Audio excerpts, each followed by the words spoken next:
What up, y'all? So I recently did a music video for Kenny Sharp. He is a DC-based artist, musician, singer, songwriter, and just thought it'd be cool to kind of do a little breakdown and give a rundown of the general concept of the video.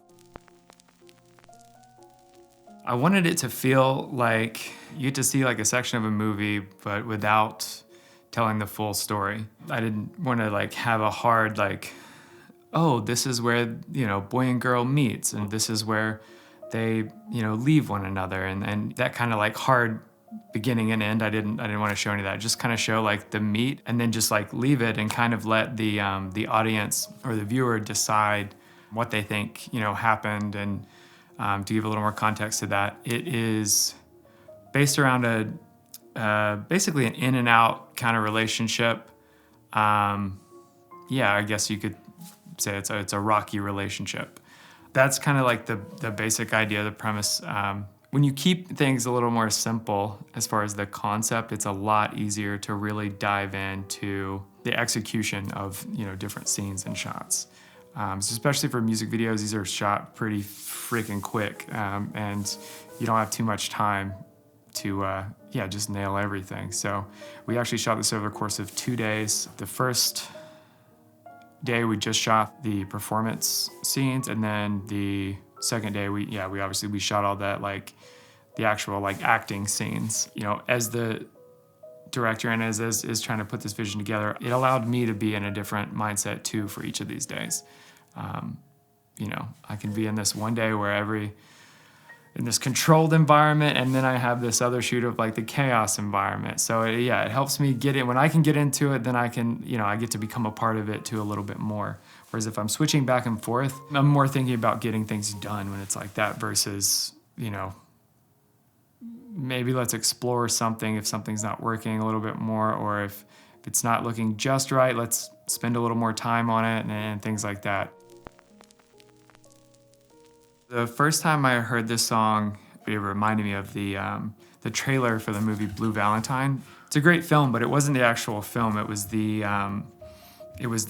actual trailer. Because that trailer, I guess, it hit me pretty hard. Because again, it's stuck with me, I guess, and I always really liked it. But obviously went and watched the trailer, and then immediately was like, okay, what's making me like this? Because clearly, there's something really right there that I need to use.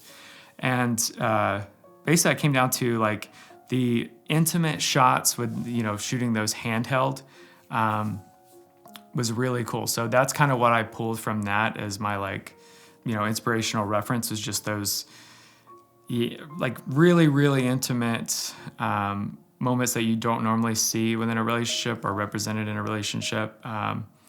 And having those handheld so you feel like you're right there. There was basically 2 types of shots. So we have the performance shot and these relationship shots. Those are all shot, again, handheld. And performance stuff, I just wanted him alone, kind of in a wider open space. So now we see his surroundings. We get to, you can kind of, you move around the frame with your eyes a little bit more. The camera moves in and out, but slower, just kind of like this relationship is doing. And I have him singing the song, but it's a little bit more, like I wanted it to feel like you're getting to listen to him kind of think it through. And kind of breaks the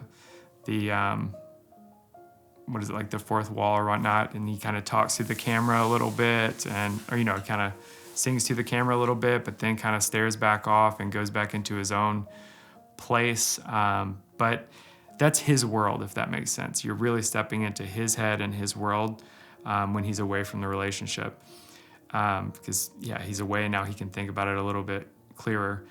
And at the same time, I have her in the back, kind of over his shoulder, kind of hauntingly, kind of back and forth. She's not in focus. She's kind of in the shadow too, because that, symbolizes no matter how, when you're in those claustrophobic relationships, no matter what you do, think, or whatever you do to kind of get your head away from the drama, it's still kind of in the back of your head, weighing you down. So I think that's definitely where I was going with that. So, and I wanted that straightforward push in and a straightforward push out, because I want that to also, to kind of just feel more like a standalone portrait in a way too, to where, again, I want you to be able to kind of look around the surroundings and you want to wonder and stuff. It's also kind of why in the beginning of the video, it is just that slow kind of pull in when the song starts, and we kind of sit there for a while to kind of breathe, because that's what I want you to do, is to basically explore the image a little bit. Oh yeah, and also I shot that on a gimbal, to also have, it kind of gives you a little bit more of that sense of the clarity again, because the frame is just moving a little cleaner and whatnot. He's a little smoother thinking, I guess. Then also, it helps do that to now create this contrast. So going back to where I implement the handheld shots, I just have these intimate scenarios with them, basically the good, the bad, the ugly, the sad, the mad, all that stuff. So it's a bunch of different scenes, and in all those I shot pretty tight, and that kind of gives you that claustrophobic feel. So you don't really get to see too much of their surroundings. You don't really get an idea of their atmosphere, because I wanted to make it feel like there's nobody else around. You're just zoned in, and you're kind of with that relationship, or in that relationship. Feel free to leave me questions, comments, anything about the video. I'm definitely open to answering anything. And be sure to go check out the video, the actual music video. I'll have it linked in the description below. Thanks again. I'll catch you next time. Peace. But in the background, there's a mural with the fingers crossed on it. And of course it's gonna go past a lot of people, but there's a bunch of little things that kind of help influence the viewer to keep trying to guess the story and see where things are going.